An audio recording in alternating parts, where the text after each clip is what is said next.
ਸਤਿ ਸ਼੍ਰੀ ਅਕਾਲ ਜੀ। ਮੈਂ ਧੰਨਵਾਦ ਕਰਦਾ ਅਨੰਦਪੁਰ ਸਾਹਿਬ ਦੀ ਸਾਰੇ ਮੀਡੀਆ ਦੇ ਸਾਥੀਆਂ ਦਾ। ਤੁਸੀਂ ਬਹੁਤ ਸ਼ਾਰਟ ਨੋਟਿਸ ਦੇ ਉੱਤੇ ਇਕੱਠੇ ਹੋਏ ਹੋ। ਤਾਂ ਅੱਜ ਦੀ ਪ੍ਰੈਸ ਕਾਨਫਰੰਸ ਦੇ ਜ਼ਰੀਏ ਇੱਕ ਤਾਂ ਹੋਲੇ ਮਹੱਲੇ ਦਾ ਜਿਹੜਾ ਤਿਉਹਾਰ ਹੈ ਉਹ ਖਾਲਸੇ ਦੀ ਸ਼ਾਨੋ ਸ਼ੌਕਤ ਦਾ ਪ੍ਰਤੀਕ ਹੈ। ਸਦੀਆਂ ਤੋਂ ਹੋਲਾ ਮਹੱਲਾ ਬਹੁਤ ਧੂਮਧਾਮ ਨਾਲ ਸਾਡੀ ਇਸ ਧਰਤੀ 'ਤੇ ਮਨਾਇਆ ਜਾਂਦਾ ਹੈ। ਇਹ ਮੇਰੇ ਲਈ ਬਹੁਤ ਹੀ ਸੁਭਾਗ ਵਾਲੀ ਗੱਲ ਹੈ ਕਿ ਇਸ ਮਹਾਨ ਪਵਿੱਤਰ ਧਰਤੀ ਖਾਲਸੇ ਦੀ ਜਨਮ ਭੂਮੀ ਤੋਂ ਮੈਨੂੰ MLA ਬਣਨ ਦਾ ਮੌਕਾ ਮਿਲਿਆ। ਪਿਛਲੇ ਸਾਲ 1 ਸਾਲ ਹੋ ਗਿਆ ਜੀ, ਉਹ ਹੋਲਾ ਮਹੱਲੇ ਦਾ ਦਿਨ ਸੀ ਜਦੋਂ ਮੈਂ ਵਿਧਾਨ ਸਭਾ ਤੋਂ ਸਿੱਧਾ ਆ ਕੇ ਇੱਥੇ ਨਤਮਸਤਕ ਹੋਇਆ ਸੀ। ਇਹ ਮੇਰੇ ਜੀਵਨ ਦੇ ਲਈ ਬਹੁਤ ਵੱਡੀ ਮੈਂ ਸਮਝਦਾ ਗੁਰੂ ਸਾਹਿਬ ਦੀ ਕਿਰਪਾ। 1 ਸਾਲ ਦੇ ਵਿੱਚ ਆਪਣਾ ਡਿਊਟੀ, ਆਪਣਾ ਫਰਜ਼ ਇਮਾਨਦਾਰੀ ਨਾਲ, ਤਨਦੇਹੀ ਨਾਲ ਬਤੌਰ MLA ਵੀ ਅਤੇ ਬਤੌਰ ਮੰਤਰੀ ਵੀ ਜਿਹੜੇ ਮਹਿਕਮੇ ਹੁਣ ਤੱਕ ਮੈਂ ਸਾਂਭੇ ਅਤੇ ਹੁਣ ਸਿੱਖਿਆ ਦੀ ਜ਼ਿੰਮੇਵਾਰੀ ਤਾਂ ਰੋਜ਼ ਉਹਦੇ 'ਤੇ ਸੁਧਾਰ ਹੋ ਰਹੇ ਹਨ।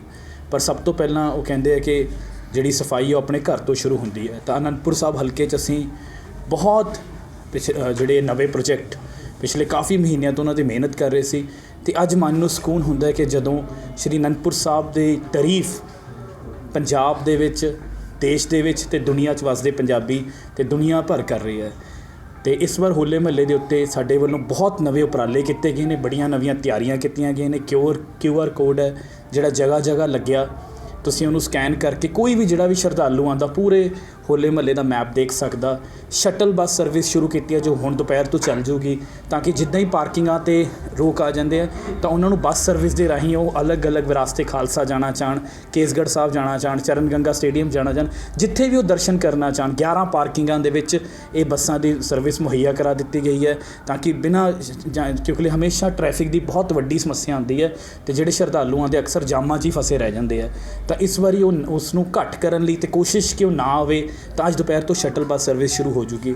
ਇਸ ਤੋਂ ਇਲਾਵਾ ਅਨੰਦਪੁਰ ਸਾਹਿਬ ਦੇ ਸੁੰਦਰੀਕਰਨ ਦੇ ਉੱਤੇ ਬਹੁਤ ਸਾਰੇ ਪ੍ਰੋਜੈਕਟ, ਜਿਹਦੇ ਵਿੱਚੋਂ ਖਾਸ ਮੈਂ ਜ਼ਿਕਰ ਕਰੂੰਗਾ ਪੰਜ ਪਿਆਰਾ ਪਾਰਕ ਦਾ, ਜੋ ਅੱਜ ਪੂਰੇ ਪੰਜਾਬ ਦੇ ਵਿੱਚ ਖਿੱਚ ਦਾ ਕੇਂਦਰ ਬਣ ਗਿਆ, ਜਿਸ ਦੇ ਨਵੀਨੀਕਰਨ ਨੂੰ ਲੋਕ ਦੂਰੋਂ ਨੇੜਿਓਂ ਦੇਖਣ ਆ ਰਹੇ ਆ। ਉਸ ਦੇ ਨਾਲ ਹੀ ਆਉਣ ਵਾਲੇ ਸਮੇਂ ਦੇ ਵਿੱਚ ਹੋਰ ਬਹੁਤ ਸਾਰੇ ਪ੍ਰੋਜੈਕਟ, ਭਾਈ ਜੈਤਾ ਜੀ ਪਾਰਕ ਜੂਨ ਜੁਲਾਈ ਤੱਕ ਤਿਆਰ ਹੋ ਜਾਊਗਾ। ਵਿਰਾਸਤ-ਏ ਖਾਲਸਾ ਦੇ ਪਿੱਛੇ ਜੋ ਇੱਕ ਜੰਗਲ ਸੀ ਸਾਡੇ ਕੋਲ, ਅਸੀਂ ਉੱਥੇ ਬਹੁਤ ਸ਼ਾਨਦਾਰ ਇੱਕ ਨੇਚਰ ਟ੍ਰੇਲ, ਇੱਕ ਕੁਦਰਤੀ ਪਾਰਕ ਤਿਆਰ ਕੀਤਾ ਹੈ। ਉਹ ਵੀ ਅਗਲੇ 2 ਮਹੀਨੇ ਦੇ ਵਿੱਚ ਲੋਕ ਅਰਪਣ ਹੋ ਜਾਊਗਾ। ਬੱਸ ਸਟੈਂਡ ਦੇ ਬਿਲਕੁਲ ਨਾਲ ਟੂਰਿਸਟ ਫੈਸਿਲੀਟੇਸ਼ਨ ਸੈਂਟਰ, ਜਿੱਥੇ ਪਾਰਕਿੰਗ ਹੋਊਗੀ 200 ਗੱਡੀਆਂ ਦੀ, ਜਿੱਥੇ ਲੋਕ ਆ ਕੇ ਜਿੰਨੇ ਵੀ ਸ਼ਰਧਾਲੂ ਆਉਂਦੇ ਸਿੱਧਾ ਉੱਥੇ ਆਪਣੀ ਪਾਰਕਿੰਗ ਆਉਣ ਤੋਂ ਬਾਅਦ ਉਹਨਾਂ ਨੂੰ ਉੱਥੇ ਹੀ ਵਧੀਆ ਇੱਕ ਸ਼ਾਪਿੰਗ ਸੈਂਟਰ ਅਤੇ ਉਸ ਤੋਂ ਬਾਅਦ ਉਹ ਗੁਰਧਾਮਾਂ ਦੇ ਦਰਸ਼ਨ ਕਰ ਸਕਣ। ਉਹ ਵੀ ਇਸ ਸਾਲ ਦੇ ਅੰਤ ਤੱਕ ਤਿਆਰ ਹੋ ਜਾਊਗਾ। ਮਾਤਾ ਨੈਣਾ ਦੇਵੀ ਦੇ ਦਰਸ਼ਨ ਕਰਨ ਵੀ ਬਹੁਤ ਸਾਰੀ ਸੰਗਤ ਜਾਂਦੀ ਹੈ, ਤਾਂ ਉਸ ਰੋਡ ਦੀ ਜਿਹੜੇ ਦੋਨੋਂ ਪਾਸੇ ਸੁੰਦਰੀਕਰਨ ਦਾ ਕੰਮ ਕੀਤਾ ਗਿਆ, ਉਸ ਰੋਡ ਨੂੰ ਵੀ ਬਹੁਤ ਜ਼ਿਆਦਾ ਸਾਫ਼ ਸੁਥਰਾ ਅਤੇ ਸੁੰਦਰੀਕਰਨ ਕੀਤਾ ਗਿਆ। ਗੁਰੂ ਤੇਗ ਬਹਾਦਰ ਜੀ ਦਾ ਜਿਹੜਾ ਮਿਊਜ਼ੀਅਮ ਹੈ ਉਸ ਦਾ ਵੀ ਨਵੀਨੀਕਰਨ ਕੀਤਾ ਗਿਆ। ਉਸ ਦੇ ਉੱਤੇ ਨਵੀਂ ਟੈਕਨੋਲੋਜੀ ਦੇ ਨਾਲ ਗੁਰੂ ਸਾਹਿਬ ਦੇ ਇਤਿਹਾਸ ਬਾਰੇ ਸੰਗਤ ਜਾਣੂ ਕਰਾਈ ਜਾ ਸਕਦੀ ਹੈ। ਇੱਦਾਂ ਹੀ ਜਿਹੜੀਆਂ ਸੜਕਾਂ ਨੇ ਅਨੰਦਪੁਰ ਸਾਹਿਬ ਸ਼ਹਿਰ ਦੀਆਂ, ਤੁਸੀਂ ਜਾਣਦੇ ਹੋ ਬਹੁਤ ਖਸਤਾ ਹਾਲਤ ਸੀ, ਉਹ ਸਾਰੀਆਂ ਸੜਕਾਂ ਦਾ ਨਵੀਨੀਕਰਨ ਕੀਤਾ ਗਿਆ ਅਤੇ ਅੱਜ ਉਹ ਸੜਕਾਂ ਆਪਣੇ ਆਪ ਬੋਲਦੀਆਂ ਨੇ। ਇਸ ਤੋਂ ਇਲਾਵਾ ਜਿਹੜਾ ਹੋਲੇ ਮਹੱਲੇ ਨੂੰ ਜਿਹੜੇ BBMB ਦੀ ਸੜਕ ਸੀ, ਉੱਪਰਲੀ ਸੜਕ, ਜਿਹਦੇ ਨਾਲ ਲੋਕਲ ਜਿਹਦੇ 'ਤੇ ਕਾਫੀ ਆਵਾਜਾਈ ਪ੍ਰਭਾਵਿਤ ਹੁੰਦੀ ਸੀ, ਉਹ ਪਿਛਲੇ ਕਈ ਸਾਲਾਂ ਬਾਅਦ 20 ਸਾਲਾਂ ਬਾਅਦ ਉਹ ਦੁਬਾਰਾ ਬਣੀ ਹੈ। ਉਸ ਤੋਂ ਵੀ ਜਿਹੜੇ ਲੋਕਲ ਸੰਗਤ ਨੂੰ ਬਹੁਤ ਫਾਇਦਾ ਹੋਇਆ। ਇੱਦਾਂ ਹੀ ਅਨੰਦਪੁਰ ਸਾਹਿਬ ਨੂੰ ਹੋਰ ਖੂਬਸੂਰਤ ਬਣਾਉਣ ਦੇ ਲਈ ਅੱਜ ਤੋਂ ਕੰਮ ਸ਼ੁਰੂ ਹੋ ਚੁੱਕਿਆ। ਅਨੰਦਪੁਰ ਸਾਹਿਬ ਦੀ ਸਟਰੀਟ ਲਾਈਟਾਂ ਦੇ ਉੱਤੇ ਸਪੈਸ਼ਲ ਲਾਈਟਨਿੰਗ ਲੱਗ ਰਹੀ ਹੈ ਅਤੇ ਕੋਸ਼ਿਸ਼ ਕਰਾਂਗੇ ਪੂਰਾ ਸ਼ਹਿਰ ਉਸ ਦੇ ਨਾਲ ਕਵਰ ਕਰਾਂਗੇ। 1-2 ਦਿਨ ਦੇ ਵਿੱਚ ਤੁਸੀਂ ਦੇਖੋਗੇ ਉਸ ਦੀ ਖੂਬਸੂਰਤੀ ਆਪਣੇ ਆਪ ਬੋਲੂਗੀ। ਇਸ ਤੋਂ ਇਲਾਵਾ ਕਿਸਾਨ ਹਵੇਲੀ ਸਾਲਾਂ ਪਹਿਲਾਂ ਬਣੀ ਸੀ, ਅੱਜ ਉਹ ਖਸਤਾ ਹਾਲਤ ਦੇ ਵਿੱਚ ਹੈ, ਤਾਂ ਕਿਸਾਨ ਹਵੇਲੀ ਦੀ ਟੋਟਲ ਰੈਨੋਵੇਸ਼ਨ ਅਤੇ ਟੋਟਲ ਉਹਦੇ ਉੱਤੇ ਵੀ ਸ਼ਾਨਦਾਰ ਖੂਬਸੂਰਤ ਲਾਈਟਨਿੰਗ ਜੋ ਆਪਣੇ ਆਪ ਇੱਕ ਖਿੱਚ ਦਾ ਕੇਂਦਰ ਬਣੂਗੀ। ਤਕਰੀਬਨ 1,87 ਲੱਖ ਰੁਪਇਆ ਉਹਦੇ ਲਈ ਵੀ ਜਾਰੀ ਹੋ ਗਿਆ, ਵੀ ਕੰਮ ਬਹੁਤ ਜਲਦੀ ਸ਼ੁਰੂ ਹੋ ਜਾਊਗਾ।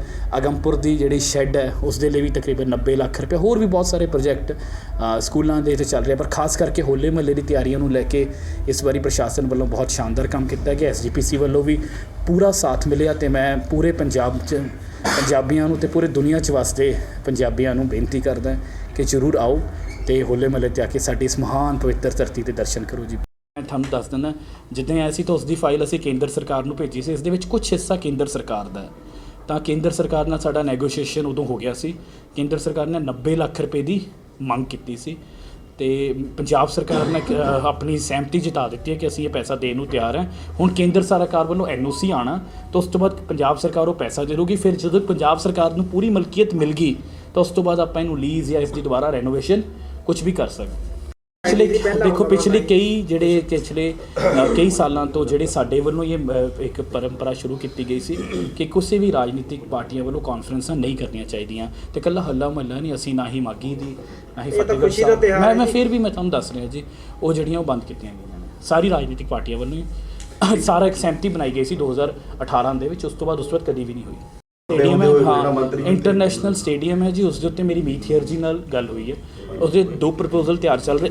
ਇੱਕ ਤਾਂ ਇਹ ਕੋਸ਼ਿਸ਼ ਕਰ ਰਹਾਂਗੇ ਕਿ ਅਸੀਂ ਉੱਤੇ ਅਸੀਂ ਅਗਰ ਉਹ ਸਕੂਲ ਸਿੱਖਿਆ ਵਿਭਾਗ ਨੂੰ ਮਿਲ ਜਾਵੇ ਤਾਂ ਅਸੀਂ ਉੱਥੇ ਇੱਕ ਸਪੋਰਟਸ ਸਕੂਲ ਪੂਰੇ ਪੰਜਾਬ ਦੇ ਵਿੱਚ ਸ਼ਾਨਦਾਰ, ਤਾਂ ਕਿ ਪੂਰੇ ਪੰਜਾਬ ਦੇ ਉਹ ਬੱਚੇ ਜਿਹੜੇ ਖੇਡਾਂ 'ਚ ਰੁਚੀ ਰੱਖਦੇ ਨੇ ਤਾਂ ਕਿ ਉਹਨਾਂ ਦੀ ਪੜ੍ਹਾਈ ਵੀ ਸਕੂਲ ਹਜੇ ਵੀ ਉੱਥੇ ਚੱਲ ਰਿਹਾ, ਪਰ ਉਹ ਇੱਕ ਪ੍ਰੋਪਰ ਇੱਕ ਪੂਰੇ ਪੰਜਾਬ ਦਾ ਇੱਕ ਸਪੋਰਟਸ ਮਾਡਲ ਦਾ ਸਕੂਲ ਅਸੀਂ ਤਾਂ ਉਹਦੇ ਉੱਤੇ ਗੱਲ ਉਹ ਮੇਰਾ ਉਹਨੂੰ ਇਸ ਤਰੀਕੇ ਨਾਲ ਤਬਦੀਲ ਕਰਨ ਦਾ ਪਲਾਨ ਹੈ।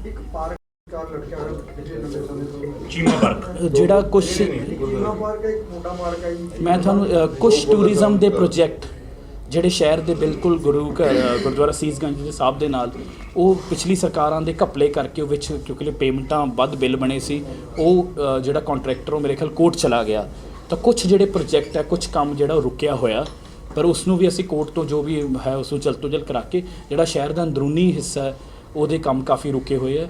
ਕੋਰਟ ਦੇ ਕੁਛ ਹੁਣ ਸਟੇ ਲਿਆ ਹੋਇਆ ਟੈਂਡਰ ਕੰਟਰੈਕਟਰ ਨੇ, ਉਹਨੂੰ ਵੀ ਅਸੀਂ ਠੀਕ ਕਰਾਵਾਂਗੇ। ਇੱਕ ਸ਼ਹਿਰ ਵਿੱਚ ਜਿਹੜੇ ਇਹ ਪੈਸਾ ਹੈ ਜਿਹਦੇ ਤੇ ਤੁਸੀਂ ਇਹ ਕਹਿੰਦੇ ਵੀ ਅਸੀਂ ਕੀਤਾ, ਇਹ ਤਾਂ ਸਾਰੀਆਂ ਪਿਛਲੀ ਸਰਕਾਰ ਦਾ ਹੈ, ਆਮ ਆਦਮੀ ਪਾਰਟੀ ਦੀ ਸਰਕਾਰ ਦਾ 1 ਰੁਪਈਆ ਨਹੀਂ ਸ਼ਹਿਰ। ਮੈਂ ਤੁਹਾਨੂੰ ਪਿਛਲੀ ਸਰਕਾਰਾਂ ਦਾ ਤੁਸੀਂ ਮੇਰੇ ਤੋਂ ਸੁਣ ਲਿਓ ਜੀ, ਪੈਸਾ ਤਾਂ ਬਹੁਤ ਆਇਆ, ਤੁਸੀਂ ਸਹੀ ਗੱਲ ਕਹਿ ਰਹੇ ਹੋ, ਇੰਨਾ ਪੈਸਾ ਆਇਆ ਕਿ ਅੱਖਾਂ ਰੋਂਦੀਆਂ, ਪਰ ਗਿਆ ਕਿੱਥੇ ਮੈਨੂੰ ਤਾਂ ਸਮਝ ਨਹੀਂ ਆਉਂਦਾ। ਮੈਨੂੰ ਦਿਖਾ ਤਾਂ ਦਿਓ, ਕੋਈ ਨਾ ਸੜਕਾਂ ਬਣੀਆਂ, ਨਾ ਹਸਪਤਾਲ ਬਣੇ, ਨਾ ਸਕੂਲ ਬਣੇ, ਇੰਨਾ ਪੈਸਾ ਆ, ਇੰਨੀ ਬੇਸ਼ੁਮਾਰ ਲੁੱਟ ਹੋਈ ਹੈ।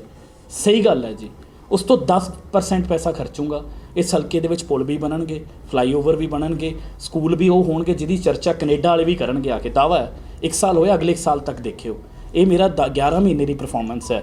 ਇੱਦਾਂ ਦੇ ਹਸਪਤਾਲ ਵੀ ਬਣਨਗੇ, ਸਿਰਫ 10%, ਜਿੰਨਾ ਉਹ ਨਹੀਂ 5 ਸਾਲ। ਪਰ ਫਰਕ ਇਹ ਹੈ ਕਿ ਹਰਜੋਤ ਮੈਂਸ ਨੇ ਆਪਣੇ ਘਰਾਂ 'ਤੇ ਪੈਸਾ ਨਹੀਂ ਲਾਇਆ, ਉਹਨਾਂ ਦਾ ਪੈਸਾ ਇੰਨੀ ਲੁੱਟ ਪੰਚਾਇਤਾਂ ਦੀ ਜਦੋਂ ਦੇਖ ਕੇ ਰਿਪੋਰਟਾਂ ਬਣ ਰਹੀਆਂ, ਉਹ ਤਾਂ ਵਿਜੀਲੈਂਸ ਕਾਰਵਾਈ ਹੋਊਗੀ, ਤੁਹਾਡੇ ਸਾਹਮਣੇ ਆਊਗਾ। ਤੇ ਜਦੋਂ ਮੇਰੀ ਇੱਕ ਸੈਂਸ ਸੁਣ ਲਓ ਜੀ, ਤੇ ਜਦੋਂ ਤੁਹਾਨੂੰ ਪਤਾ ਲੱਗੂਗਾ, ਯਾਨੀ ਅੱਖਾਂ ਰੋਂਦੀਆਂ ਕਿ ਇੰਨੀ ਲੁੱਟ, ਬੇਸ਼ੁਮਾਰ ਲੁੱਟ ਹੋਈ ਹੈ ਜੀ। ਇਹ ਜਿਹੜਾ ਪੈਸਾ ਹੈ ਇਹ ਸਾਰਾ ਇਮਾਨਦਾਰੀ ਦੇ ਨਾਲ ਖਰਚ ਹੁੰਦਾ, ਇਹਦੇ ਵਿੱਚੋਂ ਵੀ ਪੈਸੇ ਬਚਾਵਾਂਗੇ। ਦੇਖੋ ਜੀ ਉਹਨਾਂ ਦਾ ਅੱਜ ਇੱਕ ਸੋਸ਼ਲ ਮੀਡੀਆ ਤੇ ਜੇਲ੍ਹ ਦੇ ਵਿੱਚ ਜਿਹੜਾ ਮੂਸੇਵਾਲ ਦੇ ਮੈਂ ਤੁਹਾਨੂੰ ਫਿਰ ਕਹੂੰਗਾ ਜੀ, ਦੇਖੋ ਮੈਨੂੰ ਆਪਣੇ ਮੁੱਖ ਮੰਤਰੀ ਸਾਹਿਬ ਤੇ ਮਾਣ ਹੈ, ਉਹ ਹੁਣ ਤੱਕ ਦੇ ਪੰਜਾਬ ਦੇ ਸਭ ਤੋਂ ਇਮਾਨਦਾਰ ਤੇ ਸਭ ਤੋਂ ਮਿਹਨਤੀ ਮੁੱਖ ਮੰਤਰੀ ਨੇ। ਮੈਂ ਦੇਖਦਾ ਕਿ ਸਵੇਰੇ 8 ਵਜੇ ਤੋਂ ਪਹਿਲੀ ਮੀਟਿੰਗਾਂ ਲੱਗ ਜਾਂਦੀਆਂ ਤੇ ਦੇਰ ਸ਼ਾਮ ਤੱਕ, ਤਾਂ ਮੈਨੂੰ ਪੂਰਨ ਯਕੀਨ ਹੈ ਕਿ ਮੁੱਖ ਮੰਤਰੀ ਸਾਹਿਬ ਸਾਰਾ ਚੀਜ਼ਾਂ ਦਾ ਆਪ ਕੰਟਰੋਲ ਦੇਖ ਰਹੇ ਨੇ ਤੇ ਕੋਈ ਵੀ ਸ਼ਖਸ ਜੋ ਪੰਜਾਬ ਦੀ ਅਮਨ ਸ਼ਾਂਤੀ ਦੇ ਨਾਲ ਖੇਡਣਾ ਚਾਹੂਗਾ ਤਾਂ ਸਾਡੇ ਮੁੱਖ ਮੰਤਰੀ ਸਾਹਿਬ ਸਖਤ ਐਕਸ਼ਨ ਲੈਣਗੇ।